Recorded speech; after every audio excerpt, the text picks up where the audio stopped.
Hello दोस्तों, Excel के इस वीडियो ट्यूटोरियल में आज हम देखने जा रहे हैं लॉजिकल फंक्शंस के बारे में। दोस्तों, इस वीडियो में मैं आपको 4 लॉजिकल फंक्शंस के बारे में बताऊंगा। तो पहला है इफ फंक्शन, दूसरा है एंड फंक्शन, तीसरा है और फंक्शन और चौथा है नॉट फंक्शन। तो दोस्तों, बिना समय गवाए चलते अपने लैपटॉप की ओर। अगर आपको ये वीडियो पसंद आए तो वीडियो को लाइक करें, अपने दोस्तों के साथ शेयर करें और मेरे चैनल को सब्सक्राइब करें। दोस्तों, मैं हूँ विजय साहू और आप देख रहे हैं विजय कॉम एजुकेशन। चलिए आज कुछ नया सीखते हैं। दोस्तों, यहाँ पे हम आ चुके हैं अपने लैपटॉप के स्क्रीन पे और आप स्क्रीन पे एक छोटा सा टेबल देख रहे होंगे जहाँ पे सीरियल नंबर है, नेम, स्कोर 1, स्कोर 2 और रिजल्ट। दोस्तों, इस टेबल के अंतर्गत हम ये देखने जा रहे हैं लॉजिकल फंक्शंस। यहाँ पे हम देखेंगे इफ, एंड, और नोट फंक्शंस के बारे में। तो सबसे पहले हम यहाँ पे देखेंगे इफ फंक्शन। इफ फंक्शन क्या होता है और ये कैसे काम करती है। तो हमने सबसे पहले यहाँ पे लगाया इक्वल टू और लिखते हैं इफ। अब जैसे मैं यहाँ पे इफ लिखता हूं, यहाँ पे इसकी डेफिनेशन आती है जिसका मतलब है checks whether a condition is met and returns one value if true and another value if false. यानी कि ये चेक करता है वो कंडीशन मेट है या नहीं है। अब वहां पे वो वैल्यू प्रोवाइड करता है ट्रू का। अगर वो मेट होता है तो ट्रू आएगा and another value is false, otherwise दूसरा वैल्यू जो है वो फॉल्स में आएगा। तो किस तरह से होगा वो देखते हैं। हमने इफ किया लॉजिकल टेस्ट, तो हमारा लॉजिकल टेस्ट हम किससे लेंगे? हम स्कोर से लेते हैं logical test. Greater equal to, यानी कि D4 ग्रेटर और इक्वल टू अगर 60 है तो हमें वो क्या प्रोवाइड करेगा? तो पहले प्रोवाइड करेगा पास, या फिर नहीं है तो हमें प्रोवाइड करेगा वो फेल। तो ये जो फॉर्मूला है ये हमें क्या दर्शाता है कि D4 यानी कि ये D4 अगर 60 या फिर 60 से अधिक है तो वो पास है, नहीं तो फेल है।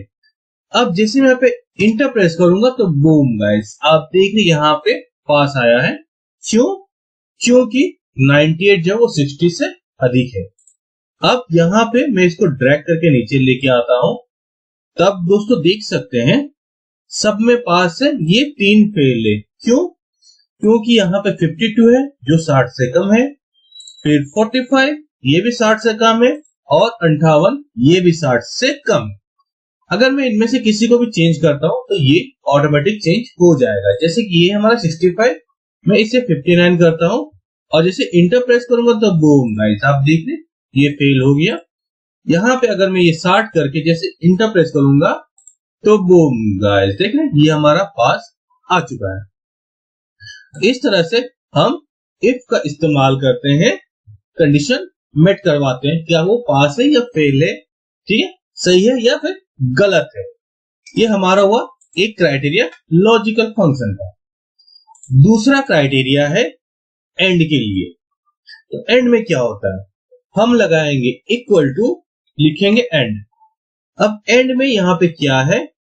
Checks whether all arguments are true and returns true if all arguments are true.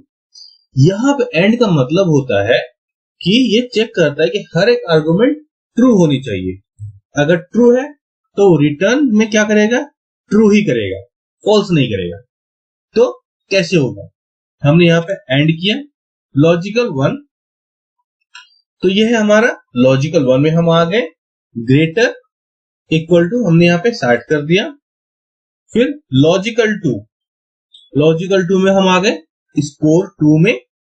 Greater equal to हम यहां पे करते हैं 80। तो दो हमारे यहाँ पे लॉजिकल है, देखते हैं ये दोनों सही है या फिर गलत है और हमें रिटर्न में क्या मिलती है। हमने यहाँ पे ब्रैकेट को बंद कर दिया है अब जैसे इंटर प्रेस करूंगा तो बूम गाइस, आप देखिए यहाँ पे आ गया फॉल्स।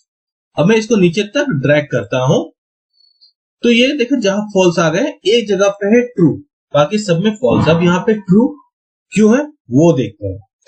हम यहाँ पे फॉर्मूले पे आते हैं, क्या है B6 greater equal to 60, greater equal to 60 true, E6 greater equal to 80, E6 greater equal to 80 है, 80 से बड़ा है, इसी के लिए हमारे यहाँ पे ट्रू हो गया।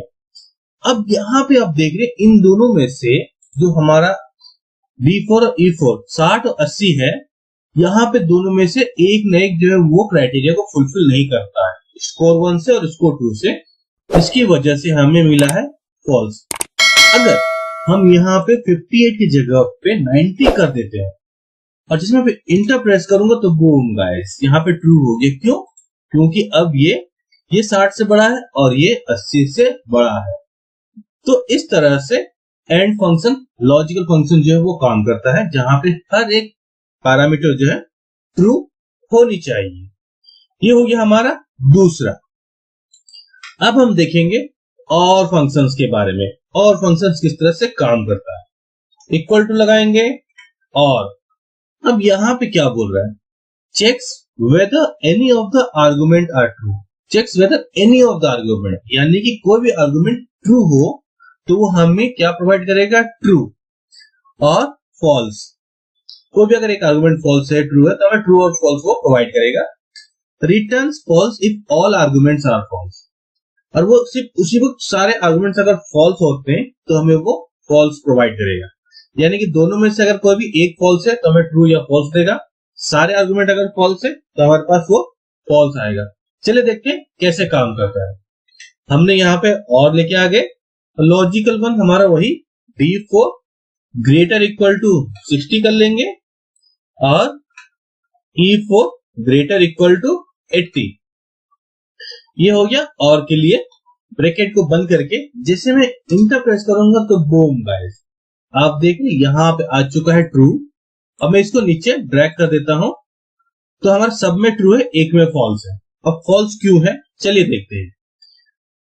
D11 ग्रेटर इक्वल टू 60 नहीं है, D12 जो हमारा E4 है, E4 भी ग्रेटर इक्वल टू 80 नहीं है, जिसकी वजह से यहाँ पे हमारा आ गया फॉल्स। बाकी आप सब में देख रहे हैं एक न एक जो है पैरामीटर जो मैच कर, यहाँ पे 84 से ये बड़ा है, ये 60 से बड़ा है, ये भी 60 से बड़ा है, ये 80 से बड़ा है, ये 80 से बड़ा है, ये 60 से बड़ा है, ये 60 से बड़ा है, दोनों ये भी 60 से बड़े हैं। तो यहाँ पे देखिए 60 है, ये 30। अगर मैं इसको थोड़ा सा भी कम कर दूं 59 कर दूंगा, ऐसे इंटर प्रेस करूंगा तो बूम गाइस ये फॉल्स हो गया। क्यों? क्योंकि यहाँ पे दोनों आर्गुमेंट में से ये छोटा है और वो भी छोटा है, तो दोनों छोटे हैं, इसके वजह से ये फॉल्स हुआ। यहाँ पर भी दोनों छोटे, ये फॉल्स हो गया। अगर कोई एक कम हो, या देखो यहाँ ये 60 से कम है, स्कोर 1, उसके बावजूद भी ट्रू है, क्योंकि हमें क्या पहले बोला गया था कि कोई भी एक फंक्शन जो है ट्रू होना चाहिए, दोनों अगर फॉल्स है, दोनों कम है, तभी वो फॉल्स हो करेगा। तो ये था हमारा और के लिए। अब हम देखेंगे नॉट फंक्शन जो है वो जस्ट ऑपोजिट है और फंक्शन का। इसका मतलब है कि जैसे मैं यहाँ पे नॉट फंक्शन यूज करता हूं तो जहां जहां पे ट्रू है वहां वहां पे फॉल्स हो जाएगी, और जहां पे फॉल्स है वहां पे ट्रू हो जाएगी। चलिए देखते हैं कैसे। तो इसको हमने F2 किया। अब ये नॉट और जो है, और के पहले हमने यहाँ पे नॉट लगा देते हैं। अब यहाँ पे देख रहे नॉट में क्या बोला जा रहा है, जैसे आप नॉट करते हैं यहाँ पे आ रहा है चेंजेस फॉल्स टू ट्रू और ट्रू टू फॉल्स, यानी जस्ट वो ऑपोजिट करेगा। अब मैं इसको ब्रैकेट को बंद कर देता हूं, जैसे यहाँ पे इंटर प्रेस करूंगा तो बूम गाइस आप देख रहे ये फॉल्स आ चुका है। अब इसको ड्रैग करके मैं नीचे लाऊंगा, बूम गाइस आप देखें ये सारे फॉल्स हो गए, जहां जहां पे ट्रू था और जहां पे फॉल्स था और की कंडीशन पे, नॉट की कंडीशन पे वो ट्रू हो चुकी है, तो ये ऑपोजिट कर देता है। तो दोस्तों आशा करता हूं कि आपको लॉजिकल फंक्शंस इफ, एंड और नॉट के बारे में समझ में आ गई होगी। तो लाइक करें मेरे वीडियो को, दोस्तों के साथ शेयर करें, और हाँ चैनल को सब्सक्राइब करना बिल्कुल भी ना भूलें। मिलते हैं एक नए वीडियो के साथ, तब तक के लिए धन्यवाद।